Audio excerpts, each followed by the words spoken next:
Hello dear students, welcome to my science academy. आज मैं बात करूंगा जिसने तुम्हें बनाया, जिसने मेरे को बनाया। I am not talking about God. Today we talk about cell. Yes, there are 8.7 million species on this green planet and all are made of cell। कि सभी जो जीवित वस्तुएं हैं वो किससे बनी होती हैं? सेल से।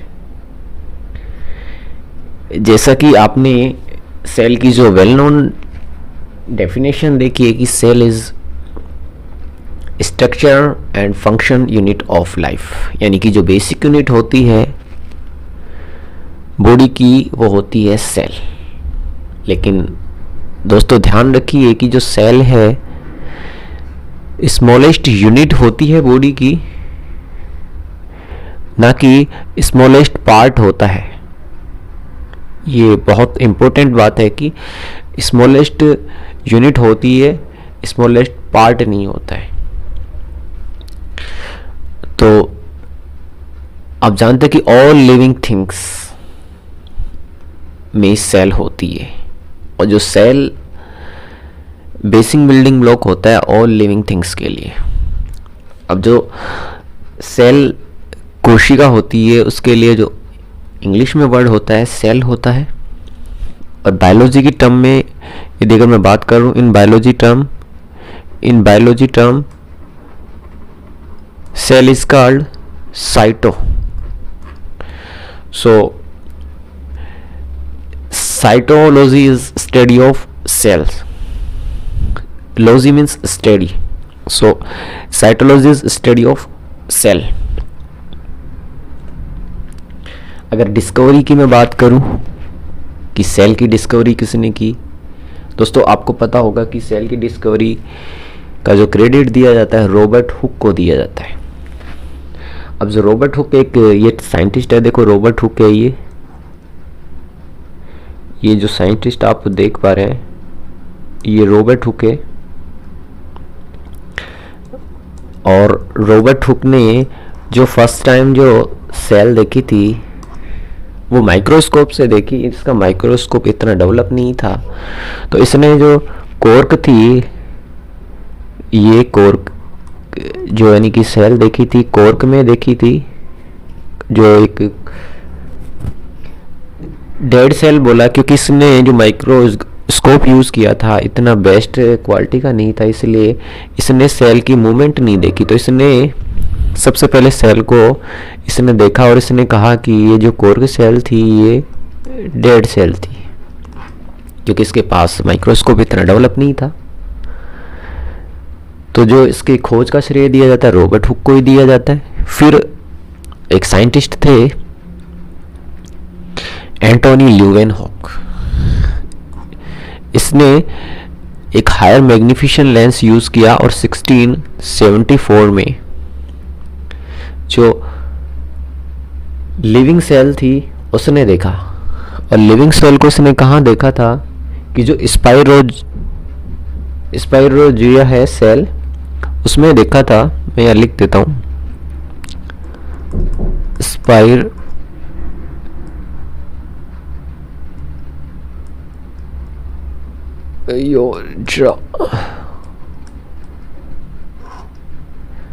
इसमें देखा था, और ये एक जो पॉन्ड था उसमें देखा था इसने।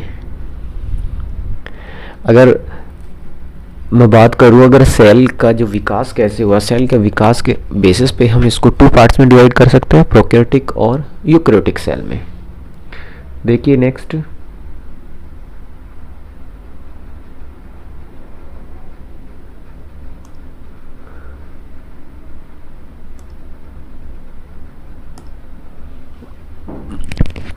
प्रोकैरियोटिक सेल यानी कि जो प्रोकैरियोटिक सेल थी ये आदिम कोशिका थी, और ये इतनी डेवलप फॉर्म में नहीं थी। जैसा कि आप देख सकते हैं प्रोकैरियोटिक सेल है, इसमें जो न्यूक्लियस होता था इतना डेवलप नहीं था, और इसमें फ्लैजेलम था ये फ्लेजेलम यानी कि जो हेयर लाइक स्ट्रक्चर आपको ये दिख रही है, ये वाली, ये फ्लेजेला था। और पिलाई होती है इसमें, जो रोड शेप स्ट्रक्चर होती है इन पिलाइज की, ये पिलाई है। और इनका जो यूज़ करती है सेल, वो डीएनए ट्रांसफ़र के लिए करती है। और जो आदिम कोशिका थी, जो प्रोकैरियोटिक या आदिम कोशिका बोले, इसमें क्या था, राइबोसोम होते हैं, वो प्रोटीन सिंथेसिस के लिए जिम्मेदार होते हैं, तो वो भी थे इसमें। और जो सेल वॉल थी, सेल वॉल थी,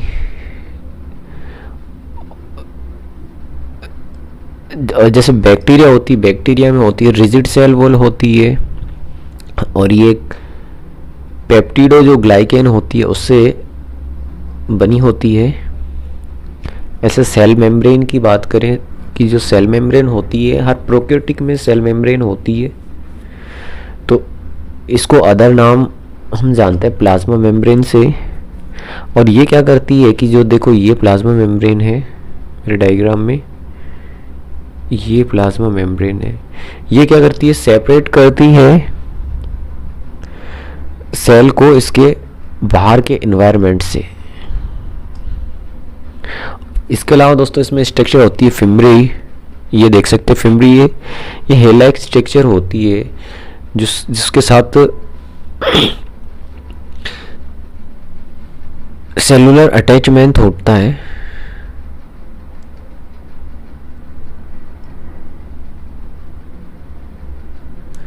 नेक्स्ट देखिए, यूकैरियोटिक जो सेल है, ये मॉडर्न सेल है। जो मॉडर्न सेल है वो यूकैरियोटिक सेल है। और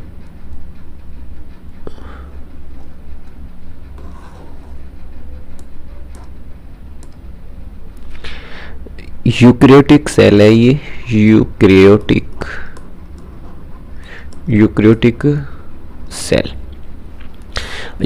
सेल है। इसमें जो डीएनए था ये डेवलप फॉर्म में था, और डीएनए आप देख सकते हैं ये कवर किया हुआ है डीएनए को। ये जो न्यूक्लियस है और इसके अंदर न्यूक्लियस है, और इसी में डीएनए है और माइटोकॉन्ड्रिया था। इसके अलावा राइबोसोम्स थे इसमें, और प्लाज्मा मेम्ब्रेन है। इसके अलावा इसमें साइटोसोल होते हैं, ये जेल लाइक सब्सटेंस होते हैं साइटोसोल।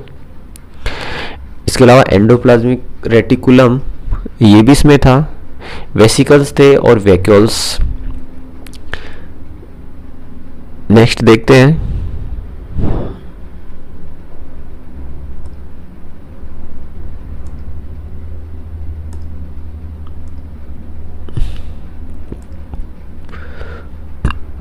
अगर नंबर ऑफ सेल्स की बात करें तो इसके बेसिस पे हम जो सेल्स है उसको टू पार्ट्स में डिवाइड कर देते हैं, यूनिसेलुलर और मल्टी सेलुलर। अब देखो यूनिसेलुलर जैसे नाम से दिख रहा है, एक कोशिकीय, यानी कि इनमें केवल एक सेल होगी। और दोस्तों एग्जाम्पल आप देख सकते हैं, बैक्टीरिया, जितने भी यूनिसेलुलर हैं उसमें केवल एक सेल है, तो अमीबा है, पैरामीशियम है, यीस्ट है, ये सब एक कोशिकीय जीव है। इसके अलावा मल्टी सेलुलर ऑर्गेनिज्म है, उसमें डिफरेंट सेल करोड़ों अरबों की संख्या में होती है। यदि एक मैं ह्यूमन की बात करूं तो उसमें ऑलमोस्ट, जैसे साइंटिस्ट कैलकुलेट करके एक आइडिया देते हैं कि 37.2 ट्रिलियन सेल होती है दोस्तों, कोई फिक्स नहीं है, लेकिन ऑलमोस्ट अगर एवरेज देखें, ऑन एवरेज तो इतनी सेल ह्यूमन बॉडी में होती है। तो ये तो बात रही नंबर ऑफ सेल्स की। नेक्स्ट देखिए,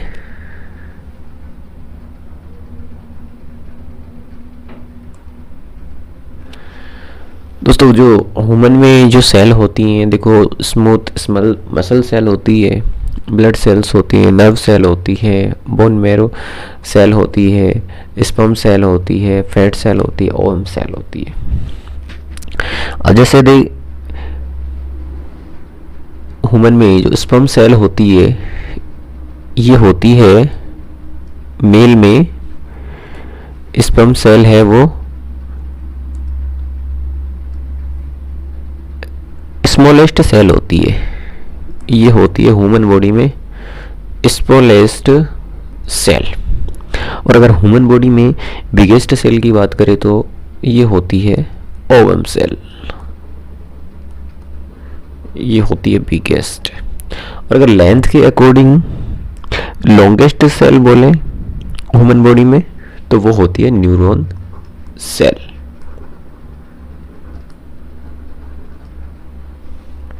दोस्तों क्योंकि ये जो नर्व सेल है ये 5 to 6 फीट भी लंबी हो सकती है।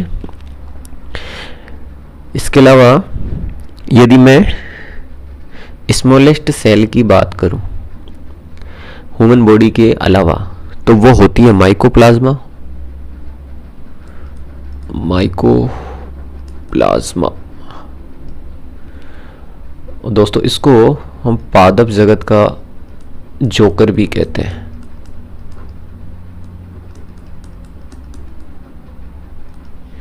ये होती है स्मॉलेस्ट ह्यूमन बॉडी के अलावा जो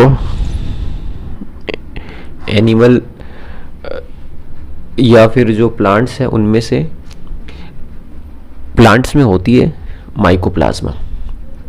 इसके अलावा जो बिगेस्ट सेल है वो होती है ऑस्ट्रिच होता है शुतुरमुर्ग, उसका अंडा, यानी कि जो शुतुरमुर्ग का अंडा है उसके अंडे की कोशिका वो सबसे बड़ी सेल होती है। इसके अलावा दोस्तों अब जैसे नर्व सेल होती है, नर्व सेल ह्यूमन के ब्रेन में जैसे नर्व सेल नहीं होती है, तो जैसे अगर ब्रेन में चोट लग जाती है, यदि अंदर कोई गहरी चोट लग जाती है तो फिर चोट ठीक नहीं होती है क्योंकि न्यूरॉन सेल वहाँ नहीं है। और ये न्यूरल सेल में रिप्रोडक्शन भी नहीं पाया जाता। अब दोस्तों मैं बात करूँ प्रोकैरियोटिक या यूकैरियोटिक सेल के लिए, तो इसके लिए आप एक टेबल देख सकते हैं कि जो यूनिसेलुलर होते हैं मोस्टली प्रोकैरियोट्स होते हैं। इसके अलावा जो मल्टीसेलुलर होते हैं वो यूकैरियोट्स होते हैं। और जैसा कि मैंने बताया कि जो प्रोकैरियोट्स होते हैं उसमें न्यूक्लियस मेम्ब्रेन, न्यूक्लियर मेम्ब्रेन या एब्सेंट होती है, और इसमें वेल डिफाइन किया होता है न्यूक्लियर मेम्ब्रेन को।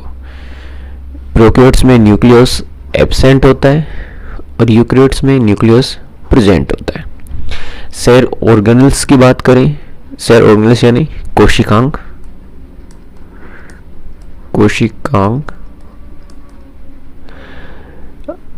ये होता है plastid, mitochondria, Golgi bodies etc, ये एब्सेंट होती हैं। या यूकैरियोट्स की बात करें तो इसमें प्लास्टिड होता है, प्रोकैरियोट्स के समान माइटोकॉन्ड्रिया होता है, गोल्जी बॉडीज होता है, ये सब प्रेजेंट होते हैं। और अगर प्रोकैरियोट्स का एग्जांपल की बात करें तो बैक्टीरिया है, ब्रूग्रेन एल्गाई है, ये प्रोकैरियोटिक सेल है। यूकैरियोट्स में fungi, plant, animal cell, human etc are eukaryotes. Next देखिए,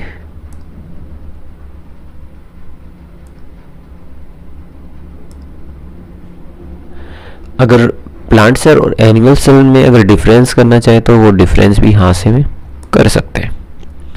यूजुअली जो प्लांट सेल होती है लार्जर होती है एनिमल सेल से, और एनिमल सेल है वो स्मॉलर होती है।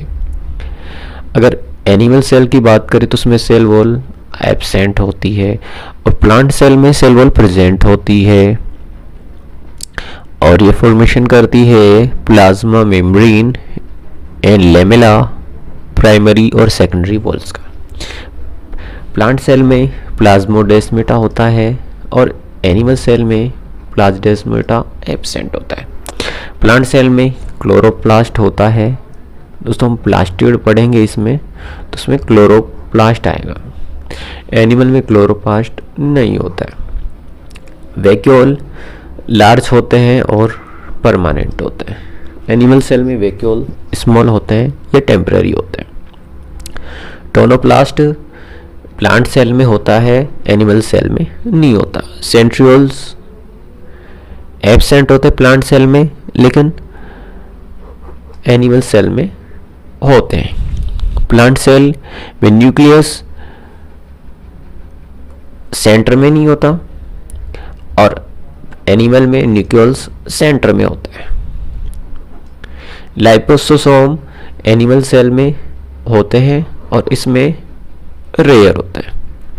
अगर स्टोरेज मटेरियल की बात करें तो इसमें ग्लाइकोगन ग्रेन्यूल्स होते हैं, और प्लांट सेल में ये स्टार्च की फॉर्म में स्टोर होते हैं। नेक्स्ट देखिए,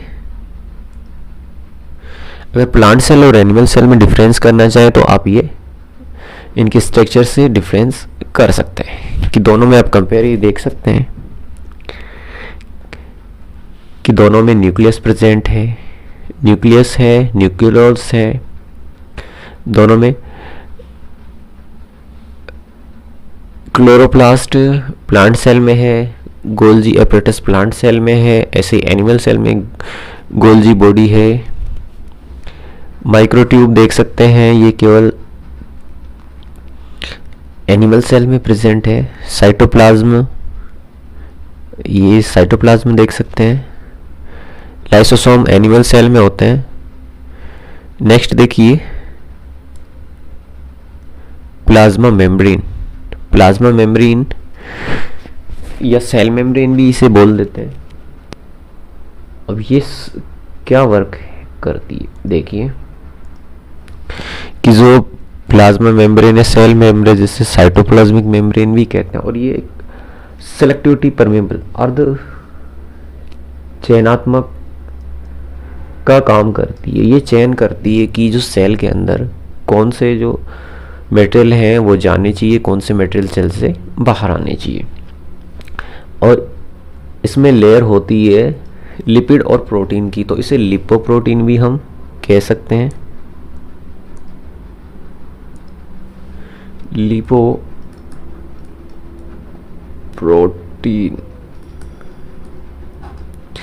यानी कि ये दो चीज़ों से मिलकर बनी होती है, एक तो लिपिड और एक प्रोटीन से। अब जो प्लाज्मा मेम्ब्रेन होती है दोनों में पाई जाती है, एनिमल सेल हो या प्लांट सेल हो। और ये जो एनिमल सेल में सेल मेम्ब्रेन का फंक्शन क्या करता है कि इसकी जो शेप है और इनर कंटेंट्स होते हैं उनको प्रोटेक्ट करती है ये। और इसी के लिए जो साइंटिस्ट थे एक मोज़ेक, उसने फ्लड मोज़ेक मॉडल दिया है। और फ्लड मोज़ेक मॉडल साइटोप्लाज्म से रिलेटेड है कि जो फ्लड मोज़ेक मॉडल है उसमें कोशिका जो झिल्ली होती है उसमें वसा की दोहरी परत पाई जाती है। नेक्स्ट देखिए, साइटोप्लाज्म की अगर मैं बात करूं, साइटोप्लाज्म क्या होता है, कोशिका द्रव्य होता है साइटोप्लाज्म। और ये कोशिका द्रव्य क्या करता है,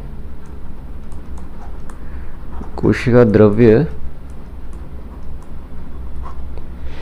ये दोनों में प्रेजेंट होता है और ये जेली लाइक सब्सटेंस होता है जो सेल मेम्ब्रेन और न्यूक्लियस, दोस्तों ये है मेरा साइटोप्लाज्म कि जो मेरी सेल मेम्ब्रेन है और न्यूक्लियस है उसके बीच में एक जेली लाइक सब्सटेंस होता है। और इसके अंदर क्या होता है, मेनली वाटर होता है, ऑर्गेनिक और इनऑर्गेनिक मटेरियल्स होते हैं। और साइटोप्लाज्म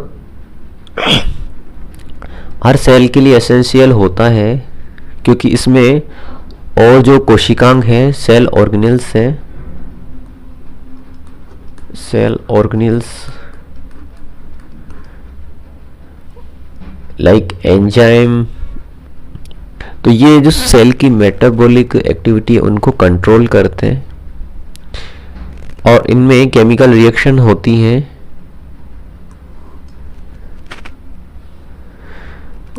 नेक्स्ट देखिए,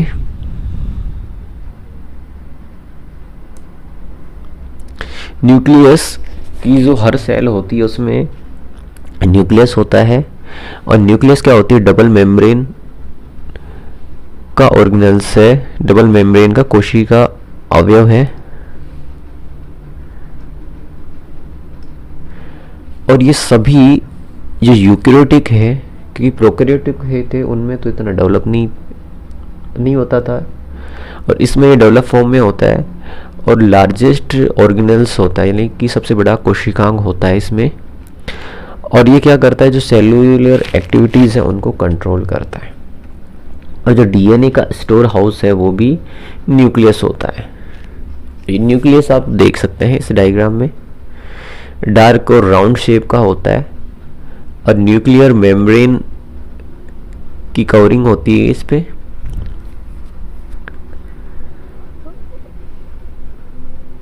और ये जो क्रोमोसोम होते हैं, गुणसूत्र,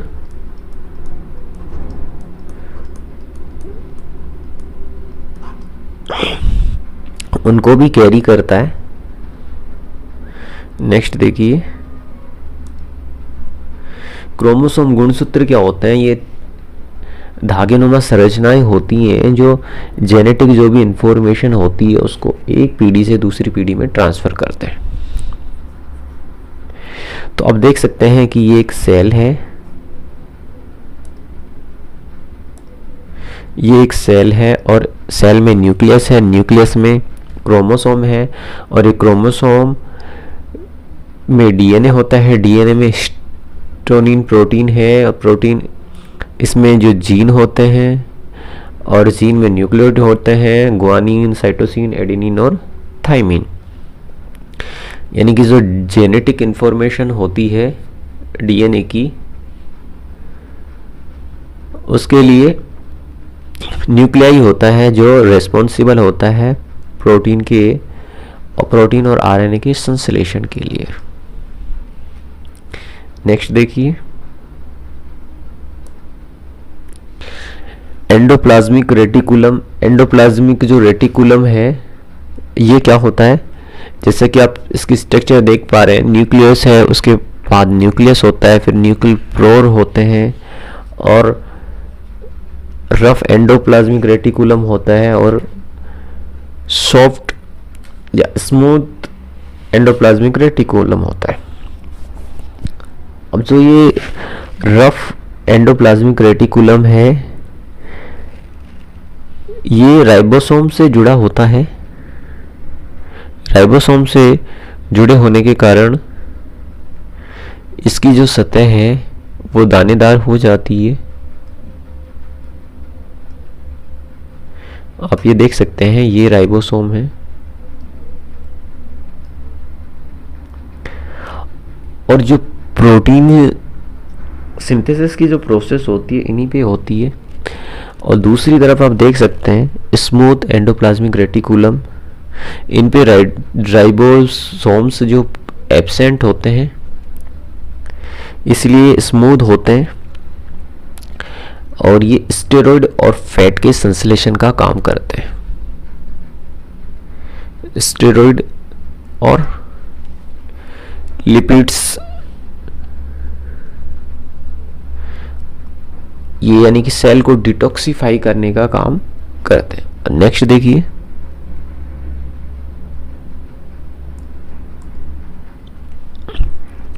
माइटोकॉन्ड्रिया। माइटोकॉन्ड्रिया को कोशिका का शक्ति गृह कहते हैं।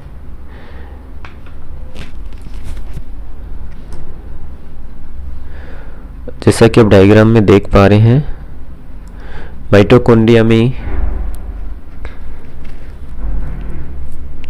मैट्रिक्स होते हैं, ये मैट्रिक्स हैं, ये इंटरमेम्ब्रेन स्पेस होता है, क्रिस्टी होती हैं, राइबोसोम्स होते हैं, ग्रेन्यूल्स होते हैं,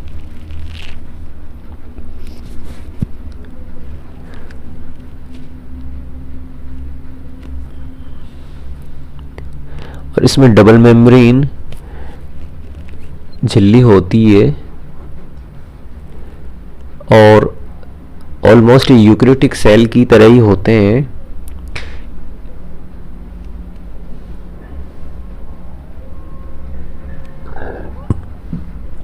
जो राइबोसोम है वो इसमें 70S टाइप्स का पाया जाता है और जो एनर्जी का फॉर्मेशन होता है, क्योंकि इसको पावर हाउस कहते हैं, यानी कि एनर्जी की प्रोडक्शन का काम करती है, तो ये एनर्जी जो यहाँ से मिलती है वो ATP के रूप में मिलती है और इनका खुद का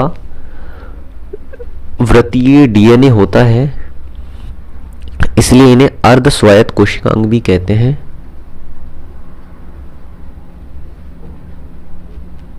नेक्स्ट देखिए, प्लास्टिड प्लास्टिक लवक।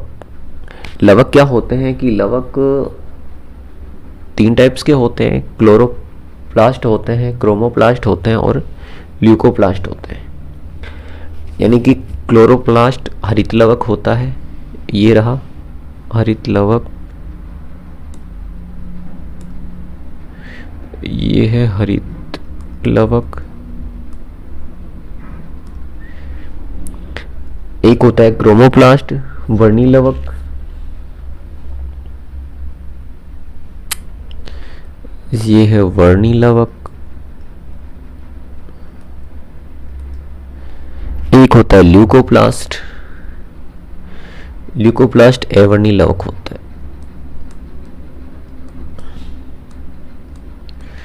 तो दोस्तों जो हरित लवक होता है इसके कारण देख सकते हैं कि कलर होता है ग्रीन, कि जैसे लीव्स वगैरह होती हैं प्लांट्स की वो ग्रीन होती है। ऐसा ही ल्यूकोप्लास्ट है, ये रूट्स में होता है, तो रूट्स का कलर नहीं होता। अभी क्लोरोप्लास्ट क्या होती है, डबल मेम्ब्रेन होती है और आप इसकी शेप देख सकते हैं यहाँ से, और इसमें जो पिगमेंट होता है क्लोरोप्लास्ट में वो होता है क्लोरोफिल, जिससे फूड सिंथेसिस का काम होता है। नेक्स्ट देखिए, क्लोरोप्लास्ट है, इसकी जब इंटरनल स्ट्रक्चर देखें तो इसमें आउटर मेम्ब्रेन होती है, ग्रेन्यूम होते हैं, ल्यूमेन होता है, स्टोमा होता है, थैक्लोइड्स होते हैं, ये सिक्के के जैसे थैक्लोइड्स होते हैं, ये ऊपर नीचे से रखे होते हैं।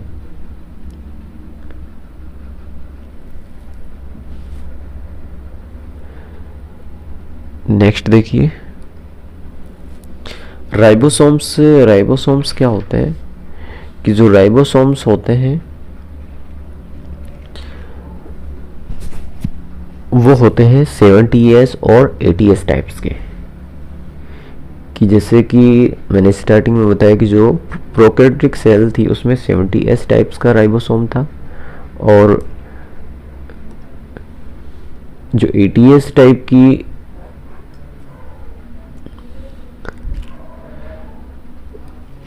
राइबोसोम है वो यूकैरियोटिक सेल में थी। और ये S का मीन्स क्या होता है, S का मीन्स होता है स्वीद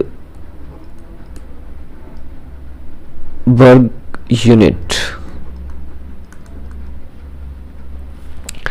तो ये राइबोसोम है, ये messenger NRE transporter RNA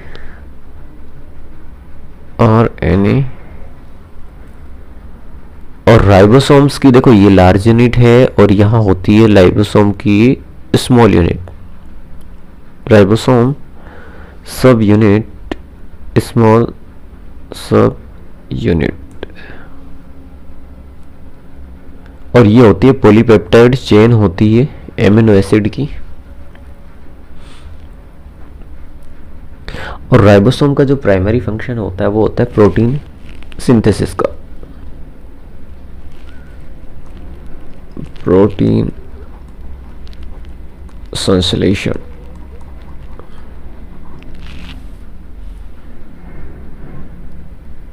next देखिए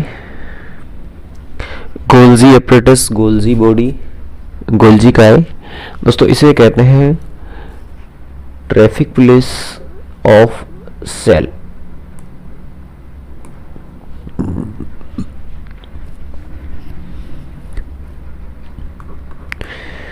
ट्रैफिक पुलिस ऑफ सेल, क्योंकि इसमें जो मेम्ब्रेन होती है वो देख सकते हैं एक सीरीज के रूप में होती है फ्लैटेनेड फॉर्म में। और ये क्या करता है कि वेसिकल्स होते हैं इसमें, जिसमें एंजाइम वगैरह भरे होते हैं। तो ये वेसिकल्स दिख रहे हैं,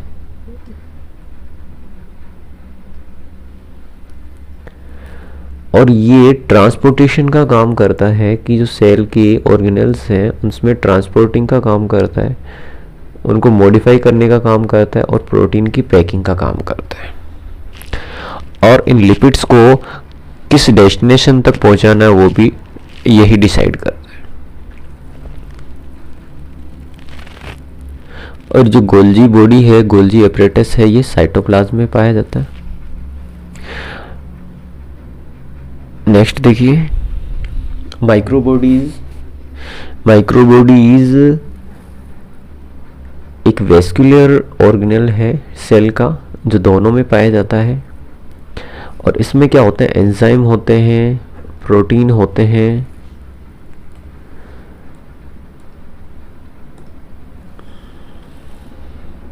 और अगर जब ये दिखाई नहीं देंगे, जब इलेक्ट्रॉन सूक्ष्मदर्शी से देखेंगे इनको, तब ये दिखाई देता है। इसमें वसा की दोहरी लेयर होती है।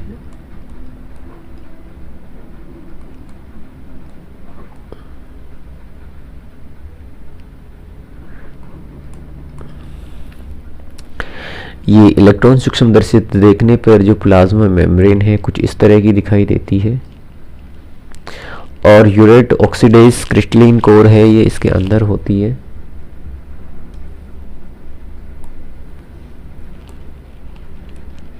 नेक्स्ट देखिए साइटोस्केलेटन, जो कोशिका का कंकाल है वो कैसा दिखाई देता है कि बाहर की तरफ होती है इसकी सेल मेम्ब्रेन, और ये सेंट्रोसोम है, ये माइक्रोट्यूब्स हैं, ये इसका न्यूक्लियस है, और ये है फिलामेंट्स।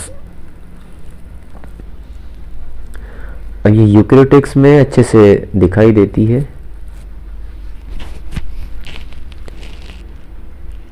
और इसका प्राइमरी जो फंक्शन होता है, जो इसकी शेप और मैकेनिकल जो रेजिस्टेंस है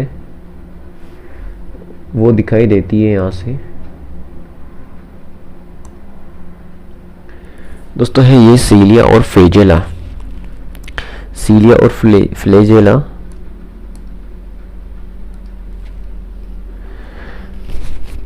सीलिया ये तो पाया जाता है दोस्तों, सीलिया तो पाया जाता है पैरामीशियम, अमीबा, इनमें पाया जाता है। और इसके अलावा जो फ्लैजेला है ये पाया जाता है बैक्टीरिया में,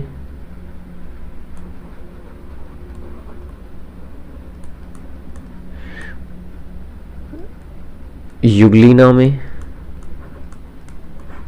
और स्पर्म सेल में। और ये पैरामीशियम है उसमें पाया जाता है।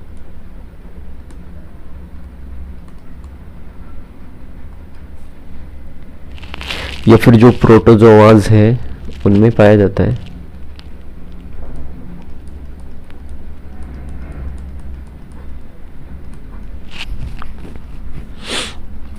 दोस्तों ये जो सीलिया है ये हमारी बॉडी में पाया जाता है, जैसे ट्रेकिया है, बॉडी में जो श्वसन नली है उसमें भी सीलिया हेयर लाइक स्ट्रक्चर होती है, जो क्या करते हैं कि लंग्स में जो कफ जम जाता है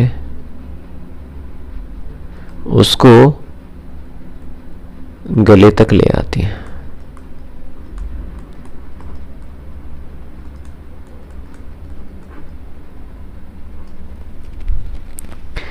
नेक्स्ट देखिए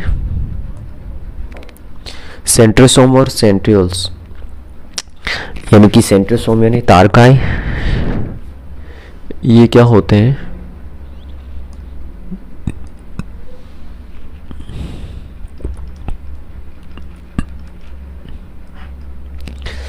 तारकाएं होते हैं, ये स्ट्रक्चर देख सकते हैं सेंट्रोम्स की। इनकी स्ट्रक्चर कुछ इस तरह की होती है।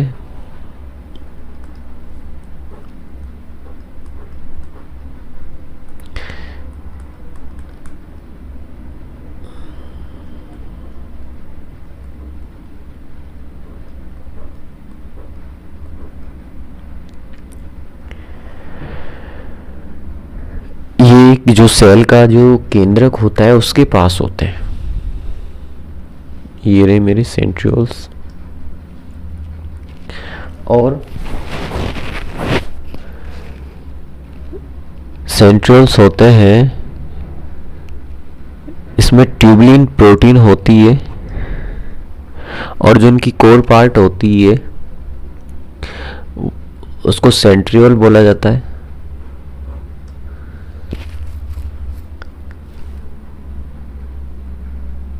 ये प्रोटीन से मिलके बनी होती है।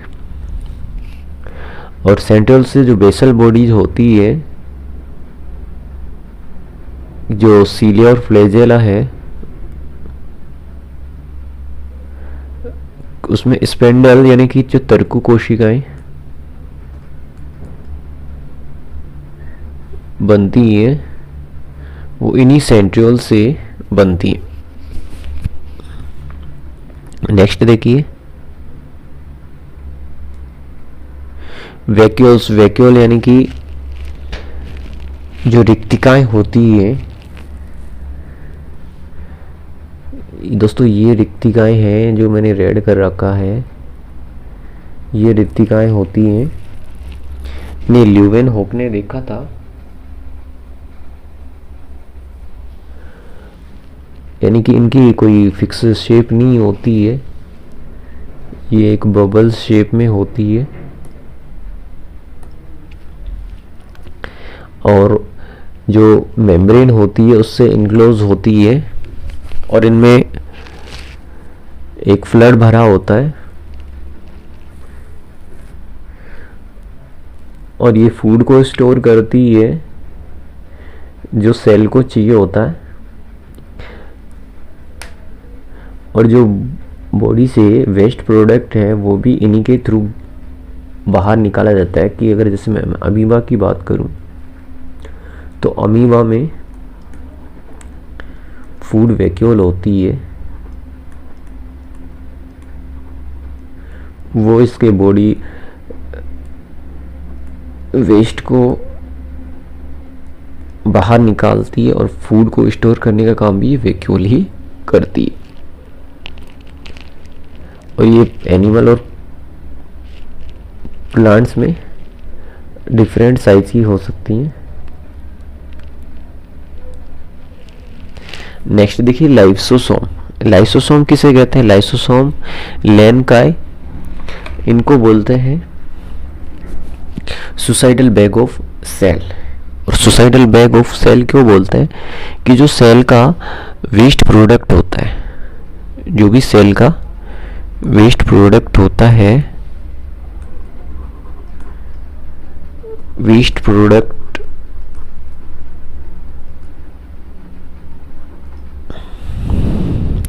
उसका ये पाचन करती है, यानी सेल के वेस्ट प्रोडक्ट को डाइजेस्ट कर देती है।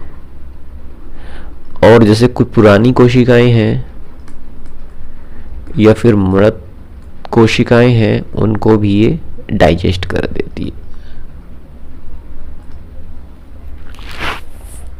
जब पूरी कोशिका का डाइजेशन हो जाता है तो ये लाइसोसोम होते हैं, ये फट जाते हैं। इसलिए यानी कि जो कोशिका है ये सोम का ही सुसाइड कर लेती है, इसलिए इन्हें सुसाइडल बैग यानी कि आत्मघाती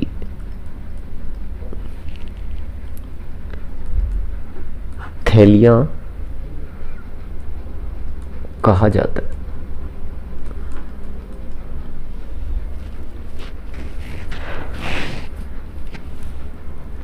इनमें एंजाइम होते हैं, हाइड्रोलाइटिक एंजाइम होते हैं, जो क्या करते हैं कि जो कोशिका का पाचन कर देते हैं, इसलिए इन्हें सुसाइडल बैग कहते हैं।